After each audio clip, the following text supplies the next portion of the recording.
pretty good glimpse there into the person, not just the manager, but our response when we saw that and heard that on Friday, just like a lot of years, it was total surprise. It's been 4 days, Robbie. That surprise has dissipated a little bit. You've had some time to process it. What's your lead feeling with this news right now? Well, to be honest with you, it's still surprising to me, given it. And we see him again there talking so openly, so honestly about it. The way that he's transparent is so kind of refreshing. You know, I'm not sure whether, Tim, I can't remember a manager leaving that way with that kind of public kind of display of openness. Very, very saddening still for the Liverpool supporters. I've got many friends at Liverpool fans, and they're still very saddened by it. But really, it's kind of simple. He's made it simple. He's explained exactly what it is, that to go season after season, managing a club like Liverpool with the size that it brings, with the focus that he brings, with the scrutiny, with the pressure, expectations, is very, very difficult. I'll go back to why I'm surprised, because my last note after the Bournemouth victory, 4-0 away from home, was, wow, this Jurgen Klopp Liverpool 2.0, as it's been called, is getting better every single week.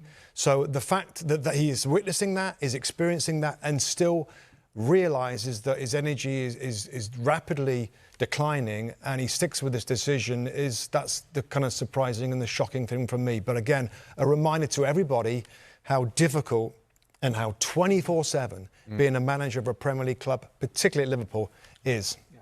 How about you, Tim?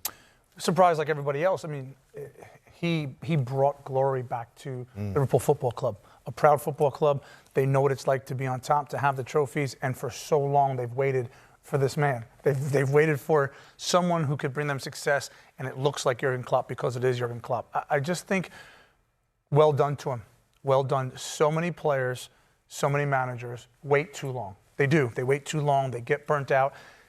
To Muste's exact point, he's rebuilt. The best managers in the world have rebuilt clubs. Pep Guardiola, Sir Alex Ferguson, they rebuild clubs, they rebuild teams, they refresh them.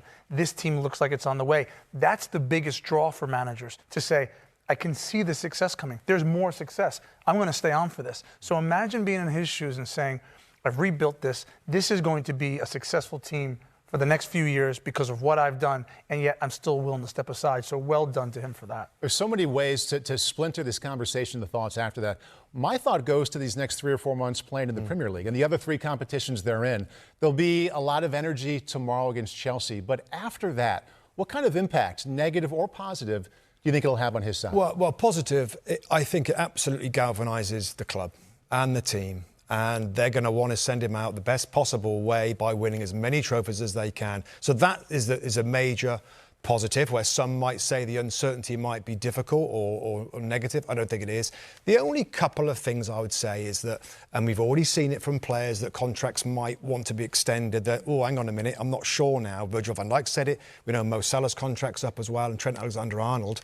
They might just pause before re-signing. That's one small negative, potentially.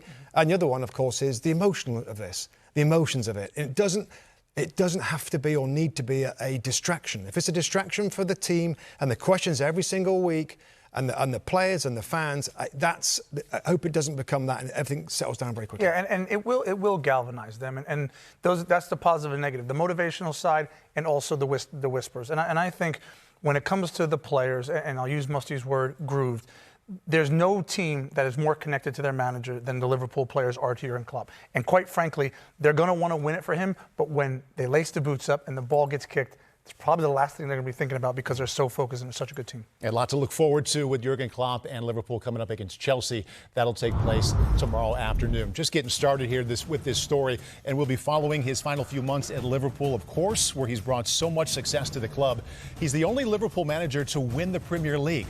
He has reached 3 Champions League finals, winning one of those against Tottenham. That came in 2019. And he's the only Liverpool manager to win the top flight, Champions League, FA Cup, and the League Cup. Hi there, I'm Rebecca Lowe, studio host for NBC's coverage of the Premier League. Don't forget to hit subscribe to watch more videos all season long. And for even more Premier League content, from original series to live matches, head over to Peacock. And be sure to tune in for Premier League mornings every weekend on USA Network and on Peacock. We will see you there.